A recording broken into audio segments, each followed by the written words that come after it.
Oke, welcome back to my channel. Semoga sehat dan sukses selalu buat kalian semua yang sudah subscribe dan like video ini. Dan buat teman-teman di rumah yang dalam keadaan kurang enak badan atau dalam keadaan sakit, saya doain cepet sembuh teman-teman. Biar kita bisa trading dan trading bareng lagi tentunya. Oke, kita langsung saja. Di video kali ini teman-teman ya, saya akan bahas Pi Network ya. Apa update-nya dan akan kemana harganya ya. Tapi seperti biasa sebelum kita masuk ke materinya atau ke beritanya teman-teman ya, kita update market dulu nih ya.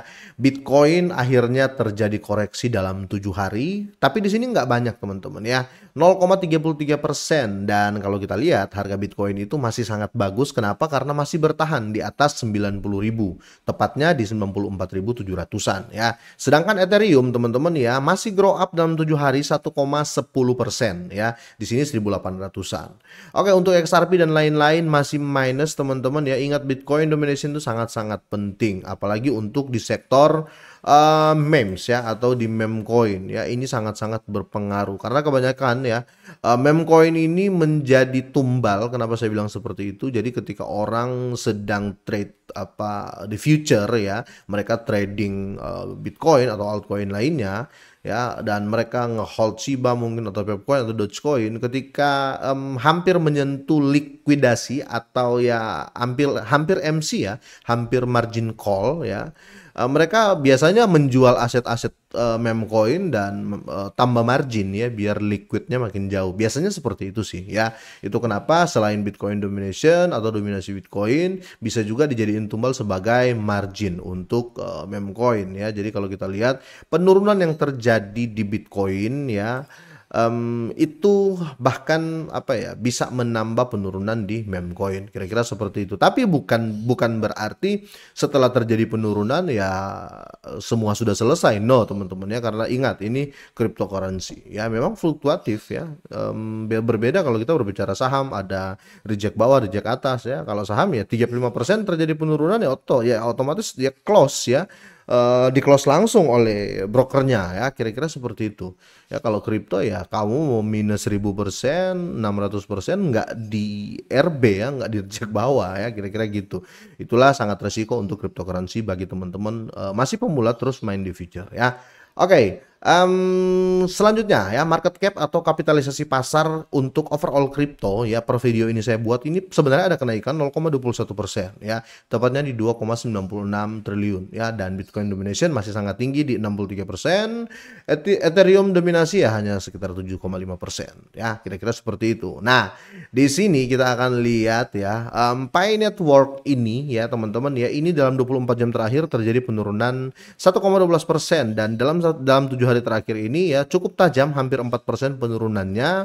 Tapi kalau kita lihat volumenya tetap terjaga. Kenapa? Karena dia masih tetap di area 27 ya, atau bisa dibilang masih sangat baik karena masih di 50 besar ya. Bahkan kalau kita mau cari main-main aman aja ya 100 besar ya, atau top 100 lah ya via coin market cap, itu ya sebenarnya aman-aman saja ya, kira-kira seperti itu. Dan Pi Network ini ya masih di 27 besar, masih di 50 besar, masih di 100 besar volumenya ya. Ini menurut saya sangat-sangat bagus ya, karena ada koin yang listing ya, ketika terjadi penurunan ya dia langsung turun di posisi 600, posisi 300 ya. Tapi Pi Network ini banyak sekali kejadian tapi volumenya masih tetap terjaga. Dan yang terpenting ya, exchange besar tetap tetap ada ya.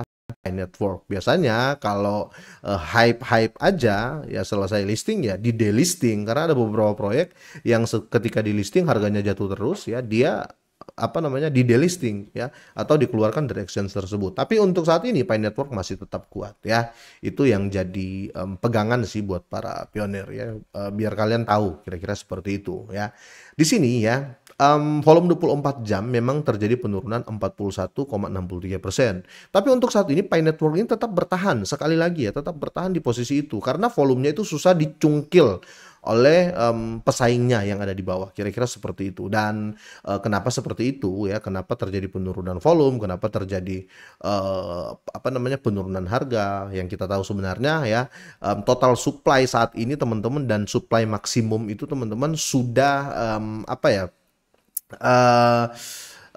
terang-terangan ya. Dan supply beredar pun kalau teman-teman lihat makin hari makin naik ya, kira-kira seperti itu. Di sini dulu supply beredarnya teman-teman masih 5 billion ya, sekarang sudah 7 billion ya, otomatis akan terjadi akan terjadi penurunan harga. Tetapi apa baiknya jika semua total supply ini sudah beredar, atau supply beredarnya itu sudah 100% teman-teman ya, atau semua supply sudah beredar ya, otomatis ini akan jadi CTO atau coin takeover ya, atau project takeover community ya.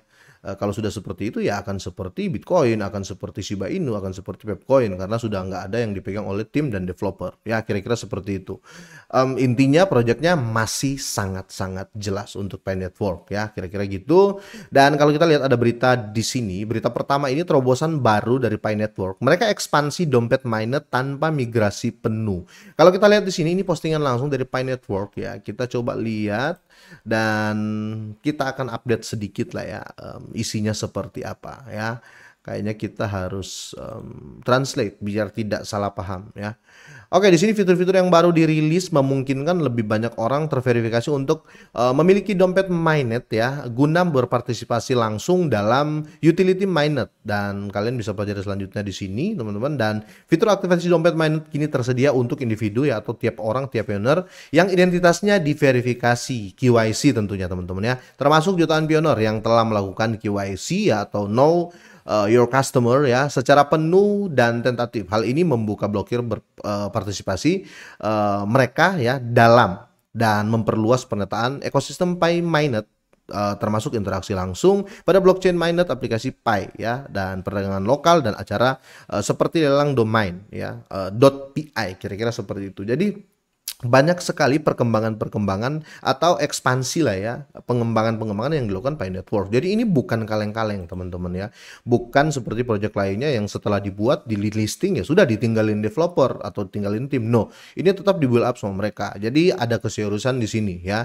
Jadi kalau proyek-proyek yang serius teman-teman, biasanya teman-teman ya itu umur panjang ya, kira-kira seperti itu. Apalagi di sini mereka punya strategi adopsi di dunia nyata, atau bisa dibilang ya masih mengena dengan real world asset ya.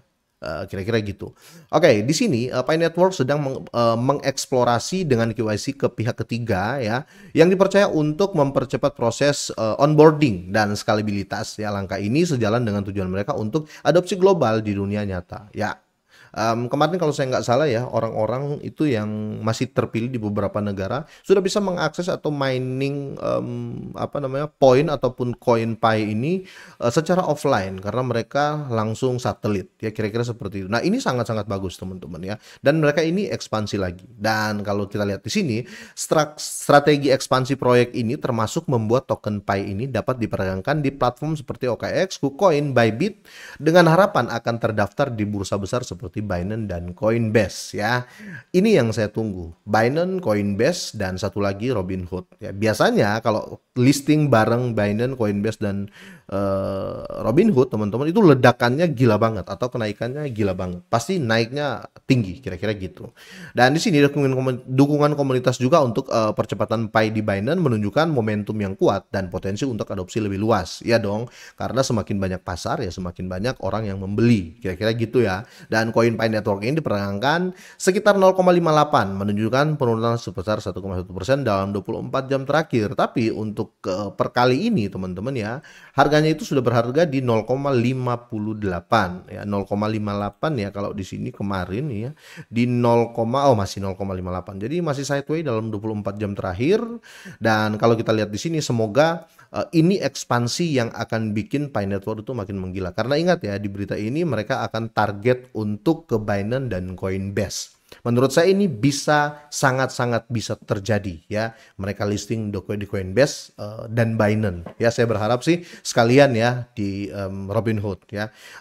Karena konteksnya teman-teman ya, pernah di-share di beberapa tahun yang lalu oleh CZ ya, atau Changpeng Zhao yang CEO Binance waktu itu. Dia pernah mengatakan dia itu nggak lihat projectnya, dia nggak lihat koin A, koin B, koin C. Yang penting dia lihat adalah projectnya. Kalau ini dijalani dengan serius ya, sangat-sangat terbuka untuk listing di Binance ya. Semoga saja akan segera listing di Binance. Kira-kira seperti itu. Untuk penurunannya teman-teman ya biasa, ini fluktuatif. Tapi saya berharap dan saya yakin 90% akan susah untuk turun di 0,4. Kira-kira seperti itu ya. Gimana menurut kalian? Boleh deh kalian drop komen. Semoga ini bermanfaat, semoga sehat dan sukses selalu buat kalian semuanya.